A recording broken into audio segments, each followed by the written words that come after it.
Good morning. There are many business studies that suggest that the average person only remembers 3 main ideas from a presentation. So to make this a little bit easier, 2 main things that I challenge you to remember are, first, that even though you might be a little stubborn and not want to try new things, valuable learning experiences can come from them. And second is sometimes you have to fight for your opportunities. Okay, so how many of you have gone camping? How many of you actually enjoyed camping?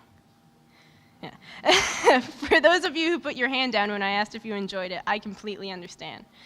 Let's just say camping is not my forte. 2 summers ago, I signed up for a camping trip where a group of girls around the same age kayaked to different islands and camped there. The point of the camp is to build self-confidence and reach your goals. I was so excited about kayaking, but nervous about there being sharks and that I might be featured on Shark Week. I was all packed up and counting down the days. Then it got canceled a week before the trip. But don't worry, that's not the end of my speech. The Outward Bound program said since it got canceled due to an instructor getting sick, I could go next summer instead.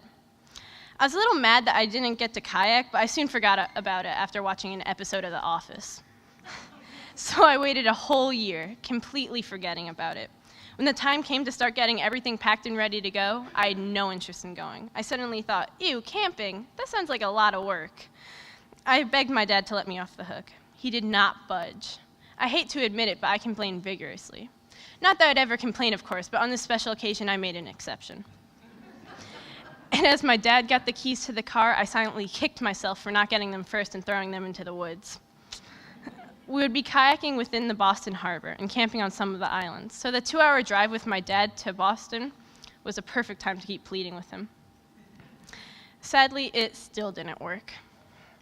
When we finally arrived, I was so nervous. It felt like I was in an arena with a bull, and I was wearing all red.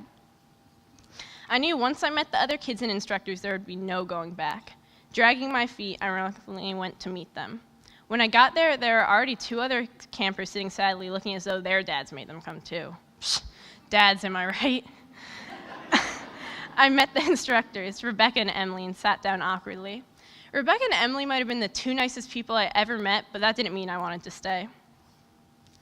Once it was clear there was no going back, we took a ferry over to the first island we would be camping on, Thompson Island. They showed all the parents some of the activities that would be going on during this trip. When it was time to say goodbye, I hugged my dad, and when he leaned down, I whispered, "You can still take me home, you know." He laughed, pushed me away, and told me to have fun. I think it might have been harder to stay if I wasn't so mad at my dad, so it might have worked out for me, I don't know.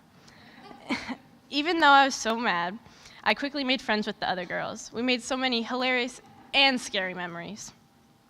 If I could write about all of them, I would. I tried, but we thought a half-hour speech wouldn't be a good idea. So I've decided that instead of writing about all of them, I'll share a couple experiences that have helped me since. Now, do you remember the 2 things I challenged you to remember before? In case you forgot, like me, there stepping outside your comfort zone can create valuable learning experiences and that you have to fight for your opportunities. So the first experience I'd like to share with you was the first time I set up a tent by myself. Keep in mind that we're already about 5 days in, and I was the only one who couldn't set up a tent. We were on Lovell's Island and had to change camp due to a group taking our spot. Both my sleeping buddies were on kitchen duty and were making dinner, so it was up to me to set up the tent. People offered to help, I declined, because I was determined to do this by myself. About 15 minutes in, everybody was done with their tent. I was about done with laying it out on the grass. I started by making sure it was a good, secure place to put it. It looked good enough. I started staking the tent. After I put 2 stakes in, I realized that it was not a good spot because I could not for the life of me put the last 2 stakes in due to the bunch of rocks right under the surface of the grass. Eventually, after jumping on the stakes and hammering them in, I got them both in, semi-securely. I started setting up the rest of my tent. The easiest part, just sticking poles through loops. How hard could it be? Well, I finally finished my tent.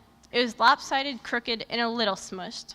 My sleeping buddies wanted to take it down, but I refused. I said it would be a crime to take down abstract art.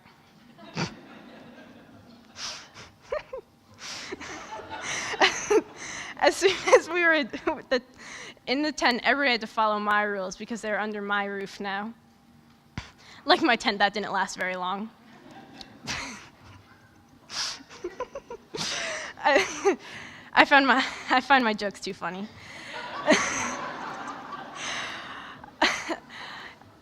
But either way, I learned something from this experience. Hard work does pay off, even if it is smushed and crooked. I now know how to set up a tent if I need shelter in an emergency situation. I also know that I have the power to be able to push through obstacles that are stopping me from my goals. After levels, we went to Burak Island, for which of you who don't know, this is where the horror movie Shutter Island was filmed with Leonardo DiCaprio. So of course, everyone was a little scared, but even though we were scared, I knew it was going to be so fun because it was the 4th of July and we were going to eat s'mores while watching fireworks on the beach. Now this was fun, but it seemed to go by so quickly because we had to wake up early the next morning, so we had to go to bed around 9, although the fireworks could still be heard.